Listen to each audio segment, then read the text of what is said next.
दोस्तों हर कोई अपना एक घर बनाना चाहता है, जिसके लिए कोई लोन लेता है तो कोई बहुत लंबे समय तक पैसा इकट्ठा करता है ताकि एक अच्छा घर बनाया जा सके।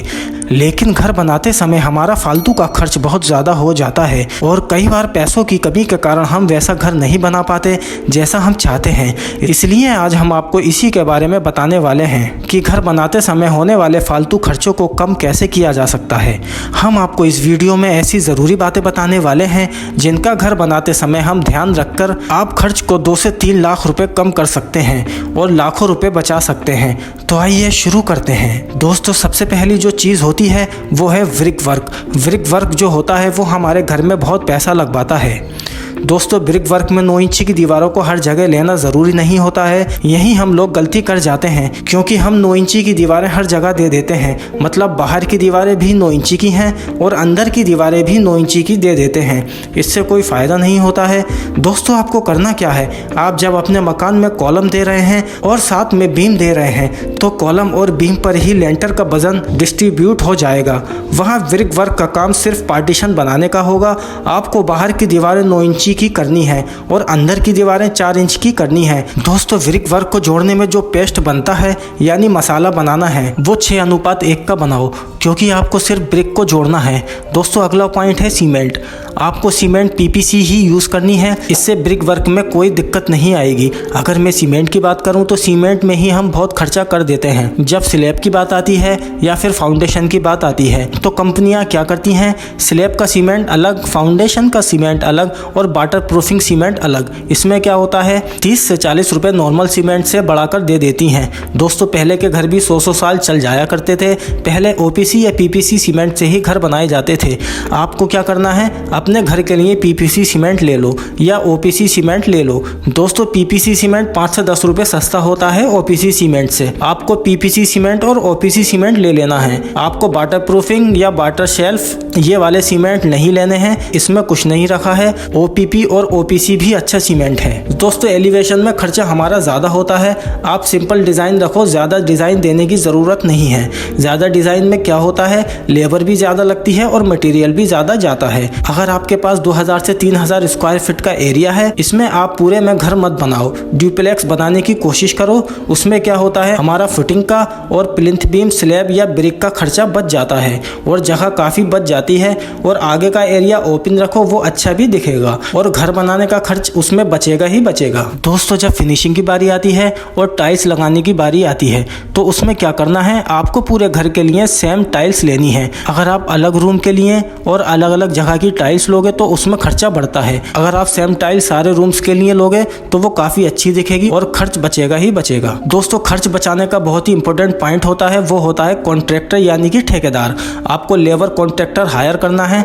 आपको देखना है उसने बाकियों के घर अच्छे से बना दिए हो। अगर आपको सही से कॉन्ट्रैक्टर नहीं मिलेगा तो आपका बहुत सारा पैसा घर में लग जाएगा। तो कॉन्ट्रैक्टर आपको वही हायर करना है जो एक्सपीरियंस्ड हो और उसने अपने पिछले काम अच्छे से किए हों और उससे एग्रीमेंट ज़रूर करवाना है। एग्रीमेंट पर सारे पॉइंट अच्छे से मेंशन करवाओ कि कितने टाइम में वो घर को फिनिश कर देगा, क्या क्या चीज़ डालेगा, मतलब हर चीज़ एग्रीमेंट पर ज़रूर डलवाओ। दोस्तों अगला स्टेप आपको करना है, मतलब जब भी आप फर्नीचर का काम शुरू करवाओ तो मैं राय दूंगा आर्टिफिशियल फर्नीचर लगवाओ जो बना बनाया मिल जाता है। घर पर अगर बनवाओगे तो टाइम ज़्यादा जाता है, लेबर लगती है और मटेरियल ज़्यादा जाता है।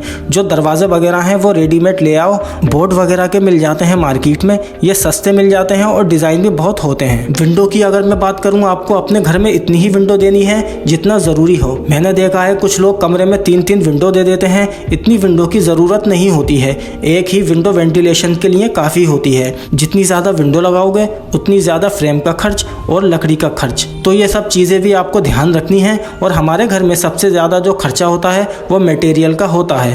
तो जब भी आपको मटेरियल मंगवाना है, जैसे ब्रिक है, रेत है, गट्टी है, ये तीनों चीज़ें एक साथ आप मंगवा लो। बार बार मंगवाने से बचो क्योंकि बार बार मंगवाने से ट्रांसपोर्टेशन का खर्चा बढ़ जाता है। इन सारे मटेरियल की क्वांटिटी आप अपने कॉन्ट्रैक्टर या फिर इंजीनियर से निकलवा लो और एक साथ मंगवा लो। आपको घर का डिज़ाइन बनवा लेना है जिससे सरिये की बचत काफ़ी होगी। होता यह है कि दोस्तों आपकी मर्ज़ी से या फिर कॉन्ट्रैक्टर की मर्ज़ी से स्लैब में या कॉलम में या फुटिंग में सरिया ज़्यादा डाल देते हैं। जहां ज़्यादा ज़रूरत होती है वहां कम सरिया डाल दिया जाता है और जहां कम सरिये की ज़रूरत होती है वहां ज़्यादा सरिया डाल दिया जाता है। इससे खर्चे में काफ़ी बढ़ोतरी होती है। तो ये गलती गलती ना हो इसलिए आपको स्ट्रक्चर इंजीनियर से सरिये का डिज़ाइन बनवा लेना है कि कॉलम में कितना सरिया डलेगा, स्लैब में कितना सरिया डलेगा और बीम में कितना सरिया डलेगा। इससे सही से आपका सरिया डल जाएगा, ज़्यादा एक्स्ट्रा सरिया उसमें नहीं डाला जाएगा।